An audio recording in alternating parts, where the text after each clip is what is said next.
ಆಚಿ ಮಸಾಲ. ಎಂತ ಅಡಿಗೆಯ ರುಚಿಯಾಗೋ ರಹಸ್ಯವು 20 ರೂಪಾಯಿ.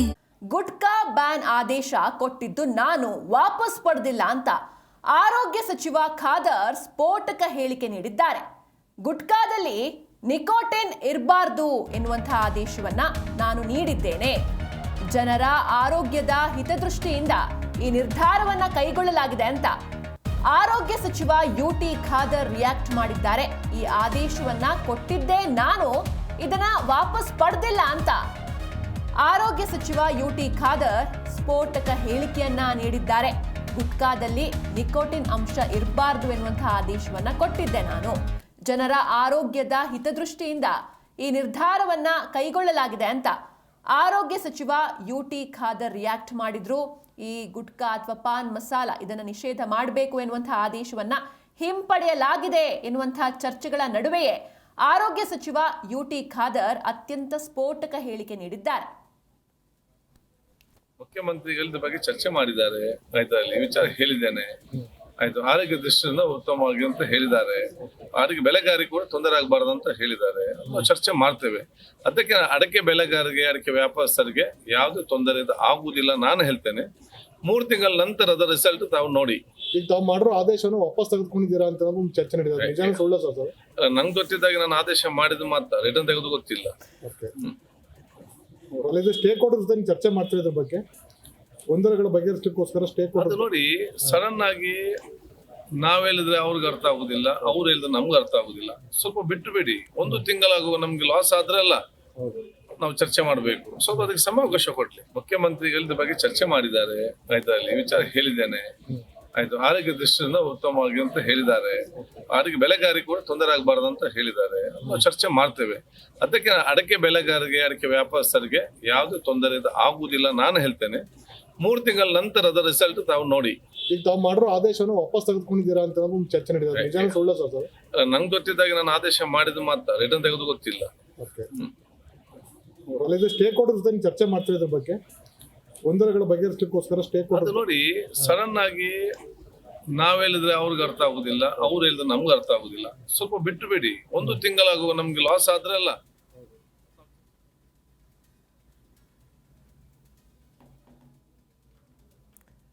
ಎಸ್, ಈ ಗುಟ್ಕಾ ಅಥವಾ ಪಾನ್ ಮಸಾಲ ಇದನ್ನ ಬ್ಯಾನ್ ಮಾಡಬೇಕು. ಯಾಕಂದ್ರೆ ಇದನ್ನ ಸೇವಿಸೋದ್ರಿಂದ ಓರಲ್ ಕ್ಯಾನ್ಸರ್ ಬರುತ್ತೆ, ಹೀಗೆ ಬೇರೆ ಬೇರೆ ರೀತಿಯಾದಂತಹ ಕ್ಯಾನ್ಸರ್ಗಳು ಸಂಭವಿಸುತ್ತೆ ಎನ್ನುವಂಥ ವಿಚಾರವಾಗಿ ಇದನ್ನ ಬ್ಯಾನ್ ಮಾಡಬೇಕು ಎನ್ನುವಂತಹ ಆದೇಶ ಬಂದಿತ್ತು. ಅಂದ್ರೆ 1 ವರ್ಷದ ತನಕ ಬ್ಯಾನ್ ಮಾಡಬೇಕು ಅಂತ. ಆದ್ರೆ ಇದರ ಬೆನ್ನಲ್ಲೇ ಮತ್ತೊಂದು ಮೇಜರ್ ಡೆವಲಪ್ಮೆಂಟ್ ಆಯಿತು. ಸ್ವತಃ ಸಿಎಂ ಡಿ.ಕೆ. ಶಿವಕುಮಾರ್ ಅವರು ಈ ಒಂದು ಬ್ಯಾನ್ ಆದೇಶ ಏನಿತ್ತು ಅಥವಾ ನಿಷೇಧ ಆದೇಶ ಏನಿತ್ತು ಅದನ್ನ ವಾಪಸ್ ಪಡಿಬೇಕು ಅಂತ ಸೂಚನೆಯನ್ನ ನೀಡಿದ್ರು. ಹಾಗೆ ಸಂಬಂಧಪಟ್ಟ ಅಧಿಕಾರಿಗಳಿಗೆ ಅವರು ವಾರ್ನ್ ಕೂಡ ಮಾಡಿರ್ತಾರೆ. ಈ ರೀತಿ ದೊಡ್ಡ ದೊಡ್ಡ ನಿರ್ಧಾರಗಳನ್ನು ತೆಗೆದುಕೊಳ್ಳುವ ಮುನ್ನ ನನಗೆ ಈ ವಿಚಾರಗಳನ್ನು ತಲುಪಿಸಿ ಅಂತ ಕೂಡ ವಾರ್ನ್ ಮಾಡಿದ್ರು. ಆದ್ರೆ ಇದರ ಬೆನ್ನಲ್ಲೇ ಆರೋಗ್ಯ ಸಚಿವರು ಬೇರೆ ರೀತಿ ಸ್ಟೇಟ್ಮೆಂಟ್ಸ್ಗಳನ್ನ ಕೊಡ್ತಾ ಇದ್ದಾರೆ. ಈ ಬಗ್ಗೆ ಹೆಚ್ಚಿನ ಮಾಹಿತಿಯನ್ನು ನೀಡ್ತಾರೆ ನಮ್ಮ ಪ್ರತಿನಿಧಿ ರಾಚಪ್ಪ ಸುತ್ತೂರು. ರಾಚಪ್ಪ, ಒಂದ್ ಕಡೆ ಸಿಎಂ ಹೇಳಿದ್ರು ಈ ಗುಟ್ಕಾ ಬ್ಯಾನ್ ಆದೇಶ ಅದನ್ನ ವಾಪಸ್ ಪಡೀರಿ ಅಂತ, ಯಾಕಂದ್ರೆ ಅಡಿಕೆ ಬೆಳೆಗಾರರಿಗೆ ಆರ್ಥಿಕವಾಗಿ ನಷ್ಟ ಆಗುತ್ತೆ ಅಂತ. ಆದ್ರೆ ಇಲ್ಲಿ ಆರೋಗ್ಯ ಸಚಿವರು ಬೇರೆ ರೀತಿ ಸ್ಟೇಟ್ಮೆಂಟ್ಸ್ಗಳನ್ನ ಕೊಡ್ತಾ ಇದ್ದಾರೆ. ಸೊ ಏನಾಗ್ತಾ ಇದೆ ಸದ್ಯ ಅಂತ, ಯಾಕಿಷ್ಟು ಗೊಂದಲ ಅಂತ? ಸಿಂಚನ, ಮೊದಲನೇದಾಗಿ ಈ ಒಂದು ಏನು ಮುಖ್ಯಮಂತ್ರಿಗಳು ವಾರ್ನಿಂಗ್ ಕೊಟ್ಟಿದ್ರು ಅಥವಾ ಇವೆಲ್ಲ ಈ ಒಂದು ವಿಚಾರಣೆ ತಪ್ಪು ಕಲ್ಪನೆ. ಯಾಕಂದ್ರೆ ಯಾವ ಮುಖ್ಯಮಂತ್ರಿಗಳು ಸಚಿವರಂತ ಯುಟಿ ಖಾದರ್ ಅವರ ಆದೇಶಕ್ಕೆ ವಾರ್ನಿಂಗ್ ಏನು ಮಾಡಿಲ್ಲ ಅಥವಾ ಯಾವ ಎಚ್ಚರಿಕೆಯನ್ನು ಕೊಟ್ಟಿಲ್ಲ. ಅವರು ಹೇಳುವಂತದ್ದು, ನಿನ್ನೆ ಸಚಿವ ಸಂಪುಟ ಸಭೆಯಲ್ಲಿ ಮುಖ್ಯಮಂತ್ರಿಗಳು ಈ ಒಂದು ಗುಟ್ಕಾ ಬ್ಯಾನ್ ಆಗಿ 1 ವರ್ಷ ಕಳೆದಿದೆ. ಅದಕ್ಕೆ ಉಳಿದಂತೆ ಪಾನ್ ಮಸಾಲ ಮತ್ತು ಗುಟ್ಕಾದಲ್ಲಿರುವಂತಹ ನಿಕೋಟಿನ್ ಅಂಶಗಳ ಉಳ್ಳಂತಹ ಪದಾರ್ಥಗಳನ್ನ, ಇದನ್ನ ತುಂಬಾ ಸ್ಪೆಸಿಫಿಕ್ ಆಗಿ ಹೇಳ್ತಾ ಇದ್ದೇನೆ, ಗುಟ್ಕಾ, ಪಾನ್ ಮಸಾಲ ಮತ್ತು ಇತರ ನಿಕೋಟಿನ್ ಅಂಶಗಳನ್ನ ಉಳ್ಳಂತಹ ಯಾವುದೇ ಪದಾರ್ಥಗಳೇನಿದೆಯಲ್ಲ ಆ ಒಂದು ಪದಾರ್ಥಗಳನ್ನ ಮ್ಯಾನುಫ್ಯಾಕ್ಚರಿಂಗ್ ಅಥವಾ ಏನು ತಯಾರು ಮಾಡುವಂತದ್ದು, ಸಂಸ್ಕರಣೆ ಮಾಡುವಂತದ್ದು, ಅದನ್ನ ವ್ಯಾಪಾರ ಮಾಡುವಂತದ್ದು ಮತ್ತು ಸಾಗಾಣಿಕೆ ಮಾಡುವಂತದ್ದು, ಈ 4 ವಿಷಯಗಳನ್ನ ಅವರು ಬ್ಯಾನ್ ಮಾಡಿ ಆದೇಶವನ್ನು ಮಾಡಿದ್ದಾರೆ. ಇದು ಗುಟ್ಕಾ ನಿಷೇಧ, ಈಗಾಗಲೇ ಗುಟ್ಕಾ ನಿಷೇಧ ಆಗಿ 1 ವರ್ಷ ಕಳೆದಿದೆ. ಈಗ ಮಾಡಿರುವಂತದ್ದು ಅಂತಂದ್ರೆ ಅಡಿಕೆ ಮತ್ತು ಅಡಿಕೆಗೆ ಸಂಬಂಧಿತ ನಿಕೋಟಿನ್ ಏನ್ ಬಳಕೆ ಮಾಡ್ತಾರಲ್ಲ ಆ ಒಂದು ಪಾನ್ ಮಸಾಲ, ಸ್ಪೆಸಿಫಿಕ್ ಆಗಿ ಪಾನ್ ಮಸಾಲ ಮತ್ತು ಗುಟ್ಕಾದಲ್ಲಿರುವಂತಹ ನಿಕೋಟಿನ್ ಅಂಶಗಳ ಉಳ್ಳಂತ ಪದಾರ್ಥಗಳನ್ನ ಸಾಗಾಣಿಕೆ, ತಯಾರಿಕೆ ಮತ್ತು ವ್ಯಾಪಾರವನ್ನ ಮಾಡೋದನ್ನ ನಿಷೇಧ ಹೇರುವಂತ ಪ್ರಯತ್ನವನ್ನ ರಾಜ್ಯ ಸರ್ಕಾರ ಮಾಡಿದೆ. ಈ ಹಿಂದೆ ಗುಟ್ಕಾ ನಿಷೇಧ ಆಗಿದೆ. ಆದ್ರೆ ಗುಟ್ಕಾ ನಿಷೇಧ ಆದ ನಂತರ ಅದಕ್ಕೆ ಪರ್ಯಾಯವಾಗಿ ಸ್ಯಾಚೆಟ್ ಅಡಿಕೆ ಮತ್ತು ಸ್ಯಾಚೆಟ್ ಅನ್ನ ಮಸಾಲವನ್ನ ಸಪ್ರೇಟ್ ಮಾಡಿ ಮಾರಾಟ ಮಾಡುವಂತ ಈ ಒಂದು ಪ್ರವೃತ್ತಿಯನ್ನ ಕಂಪನಿಗಳು ಮಾಡ್ಕೊಂಡಿದೆ. ಹಾಗಾಗಿ ಇದು ಅಡಿಕೆಗೂ ಮತ್ತೆ ಗುಟ್ಕಾಗೂ ಮತ್ತು ಪಾನ್ ಮಸಾಲಕ್ಕೂ ಈಗ ನಿಷೇಧ ಹೇರುವಂತದಕ್ಕೂ ಸಂಪೂರ್ಣವಾಗಿ ಸಂಬಂಧವಿಲ್ಲ. ಯಾಕಂದ್ರೆ ಇದು ಸಂಪೂರ್ಣವಾಗಿ ತಪ್ಪು ಕಲ್ಪನೆಯಿಂದ ಕೂಡುವಂತ ವಿಷಯ. ಇನ್ನು ಎರಡನೇ ವಿಷಯ ಅಂತಂದ್ರೆ ರಾಜ್ಯ ಸರ್ಕಾರ ಇಲ್ಲದ ಹೇಳ್ತಾ ಇರುವಂತದ್ದು ಈಗೇನು ಪಾನ್ ಮಸಾಲ ಮತ್ತು ಗುಟ್ಕಾ ಏನು ತಯಾರು ಮಾಡ್ತಿದ್ದಾರೆ ಇವೆರಡೂ ಸಹ ನಮ್ಮ ರಾಜ್ಯದಿಂದ ಇರ್ಬೋದು ಅಥವಾ ನಮ್ಮ ದೇಶದ ಅಡಕೆಯನ್ನ ಬಳಕೆ ಮಾಡ್ಕೊಂತಿಲ್ಲ ಅಂತ ಅನ್ನೋದು ತುಂಬಾ ಸ್ಪಷ್ಟ. ಅವ್ರು ಹೇಳ್ತಾರಂತದ್ದು ಬರ್ಮಾ ಇರ್ಬೋದು, ಬಾಂಗ್ಲಾದೇಶ ಮತ್ತು ನೇಪಾಳ ದೇಶದಲ್ಲಿ ಬೆಳೆಯುವಂತ ಅಡಿಕೆಯನ್ನ ಅಲ್ಲಿ ಗುಟ್ಕಾ ತಯಾರು ಮಾಡಿ ಅದನ್ನ ಮಾರಾಟ ಮಾಡ್ತಾರೆ. ಈ ಪಾನ್ ಮಸಾಲ ಮತ್ತು ನಿಕೋಟಿನ್ ಯುಕ್ತ ಅಂದ್ರೆ ಅದಕ್ಕೆ ಹೊಗೆ ಸೊಪ್ಪನ್ನ ಮಿಕ್ಸ್ ಮಾಡೋಂಥದ್ದು, ಅಡಿಕೆಗೆ ಸುಣ್ಣ ಮಿಕ್ಸ್ ಮಾಡೋಂಥದ್ದು, ಅಡಿಕೆಗೆ ಮಸಾಲ ಮಿಕ್ಸ್ ಮಾಡೋಂಥದ್ದು ಇವೆಲ್ಲನೂ ಸಹ ನೇಪಾಳ, ಬರ್ಮಾ ಮತ್ತು ಬಾಂಗ್ಲಾದೇಶ ತಯಾರು ಮಾಡ್ತಾ ಇದ್ದಾರೆ. ಅಲ್ಲಿನ ಅಡಿಕೆ ಬಳಕೆ ಮಾಡ್ತಿದ್ರು ಹೊತ್ತು ಕರ್ನಾಟಕದಿಂದ ಆಗ್ಲಿ ಅಥವಾ ಭಾರತ ದೇಶದ ಅಡಿಕೆನ ಬಳಕೆ ಮಾಡ್ಕೊಡ್ತಿಲ್ಲ ಅಂತ ಒಂದು ಎರಡನೇ ವಿಷಯ. ಮೂರನೇ ವಿಷಯ, ಇದನ್ನ ಆಮದು ಮಾಡ್ಕೊಂಡು ಮಾಡ್ತಿರುವಂತ ಪ್ರವೃತ್ತಿ ಹೊತ್ತು ನಮ್ಮಲ್ಲಿ ತಯಾರು ಮಾಡ್ತಂತ ಪ್ರಕರಣ ತುಂಬಾ ಕಡಿಮೆ ಇದೆ. ಹಾಗಾಗಿ ಅಡಿಕೆ ಬೆಳೆಗಾರರ ಹಿತರಕ್ಷಣೆ ಮಾಡ್ಲಿಕ್ಕೆ ರಾಜ್ಯ ಸರ್ಕಾರ ಸಂಪೂರ್ಣವಾಗಿ ನಾವು ಬದ್ಧವಾಗಿದ್ದೇವೆ. ನಾವು ಈಗೇನು ಪಾನ್ ಮಸಾಲ ಮತ್ತು ನಿಕೋಟಿನ್ ಯುಕ್ತ ಪದಾರ್ಥಗಳನ್ನ ಅಡಿಕೆಯನ್ನ ನಾವು ನಿಷೇಧ ಏನು ಇರ್ತೇವೆ, ನಿಕೋಟಿನ್ ಯುಕ್ತ ಅಡಿಕೆ ಮತ್ತು ಪಾನ್ ಮಸಾಲದಲ್ಲಿ ನಿಕೋಟಿನ್ ಏನು ಸೇರ್ಪಡೆ ಆಗಿದೆ ಅದಕ್ಕೆ ನಿಷೇಧನೆ ಇರ್ತೇವೆ. ಅದಕ್ಕೆ ನಮ್ಮ ಸರ್ಕಾರ ಸಂಪೂರ್ಣ ಬದ್ಧವಾಗಿದೆ. ಮುಖ್ಯಮಂತ್ರಿಗಳು ನಿನ್ನೆ ಈ ಸಂಬಂಧಪಟ್ಟಂತೆ ನನಗೆ ಮಾಹಿತಿಯನ್ನ ಕೇಳಿದ್ರು. ನಾನು ಮುಖ್ಯಮಂತ್ರಿಗಳಿಗೆ ಮಾಹಿತಿನ ಕೊಟ್ಟಿದ್ದೇನೆ. ಅವರು ಹೇಳುವಂತದ್ದು ನಮ್ಮ ರಾಜ್ಯದ ರೈತರ ಹಿತವನ್ನ ಕಾಪಾಡಿ ಅಂತ ಅನ್ನೋದನ್ನ ಸೂಚನೆ ಕೊಟ್ಟಿದ್ದಾರೆ. ಅದಕ್ಕೆ ಮುಖ್ಯಮಂತ್ರಿಗಳಿಗೆ ನಾನು ಬಿಡಿಸಿ ಹೇಳಿದ್ದೇನೆ, ಇಂತಹ ವಿಷಯಗಳಲ್ಲಿ ನಿಕೋಟಿನ್ ಅಂಶ ಯಾವ್ದಿದೆ ಅದನ್ನ ನಾವು ನಿಷೇಧ ಹೇರಿದ್ದೇವೆ, ತಯಾರಿಕೆ ಮತ್ತು ಸಾಗಾಣಿಕೆಯನ್ನ. ಹಾಗಾಗಿ ಅಡಿಕೆಗೆ ಸಂಬಂಧವಿಲ್ಲ ಅಂತ. ಯಾಕೆ ಅಡಿಕೆ ಮಾರಾಟಕ್ಕೆ ಇರ್ಬೋದು, ಅಡಿಕೆ ದಿನನಿತ್ಯ ಬಳಕೆ ಮಾಡೋದಿರ್ಬೋದು, ಯಾವುದೇ ಸಂಬಂಧ ಇಲ್ಲ.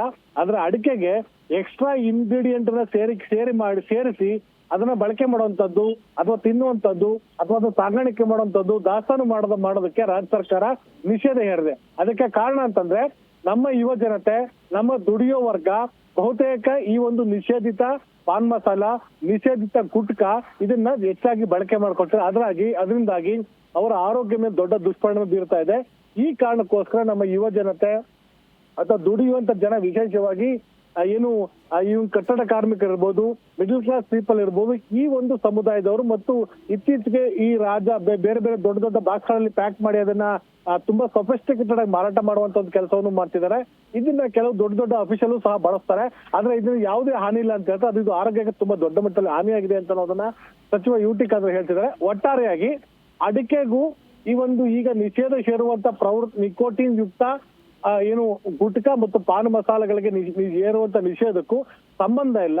ಈಗ ನಿಷೇಧ ಏರಿರುವುದರಿಂದ ಕರ್ನಾಟಕ ರಾಜ್ಯದ ರೈತರ ಅಡಿಕೆ ಬೆಳೆಗಾರರಿಗೆ ಇನ್ನಷ್ಟು ಹೆಚ್ಚು ಅನುಕೂಲ ಆಗುತ್ತೆ. ಯಾಕಂದ್ರೆ ಆ ಸಂದರ್ಭದಲ್ಲಿ ಈ ಒಂದು ಒರಿಜಿನಲ್ ಅಡಿಕೆನ ಬಳಕೆ ಮಾಡುವಂತ ಪ್ರವೃತ್ತಿ ಹೆಚ್ಚಾಗುತ್ತೆ. ನಾವೇನ್ ಪಾನ್ ಮಸಾಲ ನಿಷೇಧ ಮಾಡಿದೀವಿ, ಹಾಗಾಗಿ ನಮ್ಮಲ್ಲಿರುವಂತ ಅಡಿಕೆ ಬಳಕೆ ಪ್ರಮಾಣ ಹೆಚ್ಚಳ ಆಗುತ್ತೆ. ಹಾಗಾಗಿ ನಮ್ಮ ರೈತರಿಗೆ ಅನುಕೂಲ ಆಗುತ್ತೆ. ಇನ್ನು 2-3 ತಿಂಗಳಲ್ಲಿ ನಮ್ಮ ರಾಜ್ಯದ ಅಡಿಕೆ ಬೆಳೆ ಏನಿದೆ ಆ ಅಡಿಕೆ ಬೆಳೆಗಾರರಿಗೆ ಹೆಚ್ಚಿನ ಲಾಭವಾಗುತ್ತೆ. ಹಾಗಾಗಿ ನಮಗೆ 3 ತಿಂಗಳ ಅವಕಾಶವನ್ನ ಕೊಡಿ ಅಂತ ಅನ್ನೋದನ್ನ ನಾವು ಮುಖ್ಯಮಂತ್ರಿಗಳು ತಿಳಿಸಿದ್ದೇನೆ. 3 ತಿಂಗಳ ನಂತರ ಒಂದು ವೇಳೆ ಈ ಒಂದು ರಿಸಲ್ಟ್ ಪಾಸಿಟಿವ್ ಆಗಿ ರೈತರ ಪರವಾಗಿ ಬರೆದಿದ್ದಲ್ಲಿ ನನ್ನ ಆದೇಶವನ್ನ ಬದಲಾವಣೆ ಮಾಡ್ತೇನೆ. ಇಲ್ಲದಿದ್ದಲ್ಲಿ ಯಾವುದೇ ಕಾರಣಕ್ಕೂ ಆದೇಶವನ್ನ ಬದಲಾವಣೆ ಮಾಡೋದಿಲ್ಲ. ಈ ಹಿಂದೆ ಗುಟ್ಕಾ ನಿಷೇಧ ಮಾಡಿದಾಗಲೂ ಸಹ ಇದೇ ಆರೋಪ ಬಂದಿತ್ತು. ಅಡಿಕೆ ಸಮೇತ ಅಡಿಕೆನ ನಿಷೇಧ ಮಾಡಿದ್ದಾರೆ ಅಂತ ಆರೋಪ ಬಂದಿತ್ತು. ಆ ಸಂದರ್ಭದಲ್ಲಿ ದೊಡ್ಡ ಚರ್ಚೆ ಆಯ್ತು. ಆಗ ಗುಟ್ಕಾ ನಿಷೇಧದಿಂದಾಗಿ ಅಡಿಕೆಗೆ ಯಾವುದೇ ಸಮಸ್ಯೆ ಇಲ್ಲ ಅಂತ ಅನ್ನೋದು ನಂತರ ಪ್ರೂವ್ ಆಯ್ತು. ಹೀಗಾಗಿ ಅಡಿಕೆಗೆ ಬೆಳೆಗೆ ಬೆಲೆ ಬಂದಿದೆ. ಈಗಲೂ ಸಹ ಪಾನ್ ಮಸಾಲ ಮತ್ತು ಗುಟ್ಕಾದಲ್ಲಿ ಸೇರಿರುವಂತ ನಿಕೋಟಿನ್ ಅಂಶವನ್ನ ಸೇರ್ಪಡೆ ಮಾಡಿ ಮಾರಾಟ ಮಾಡೋದನ್ನ ನಾವು ಸ್ಥಗಿತ ಮಾಡಿ ಆದೇಶ ಮಾಡಿದ್ದೇವೆ. ಹೀಗಾಗಿ ಮುಂದಿನ ತಿಂಗಳು ಅಡಿಕೆಗೂ ಸಹ ಹೆಚ್ಚಿನ ಬೆಲೆ ಬರುತ್ತೆ ಅಂತ ಅನ್ನೋದನ್ನ ಸಚಿವರಂತ UT ಖಾದರ್ ಸ್ಪಷ್ಟಪಡಿಸಿದ್ದಾರೆ. ಹಾಗಾಗಿ ಮುಖ್ಯಮಂತ್ರಿಗಳು ಈ ವಿಷಯದಲ್ಲಿ ಯಾವುದೇ ಗೊಂದಲವನ್ನ ಮಾಡ್ಕೊಂಡಿಲ್ಲ ಮತ್ತು ಯಾವುದೇ ಮುಖ್ಯಮಂತ್ರಿಗಳು ಈ ಒಂದು ಆದೇಶವನ್ನ ತಡೆ ಹಿಡಿಯುವಂತ ಪ್ರಯತ್ನವನ್ನ ನಡೆಸಿಲ್ಲ. ಓಕೆ, ಥ್ಯಾಂಕ್ ಯು ರಾಜಪ್ಪ ನಿಮ್ಮೆಲ್ಲ ಡೀಟೇಲ್ಸ್ಗಾಗಿ.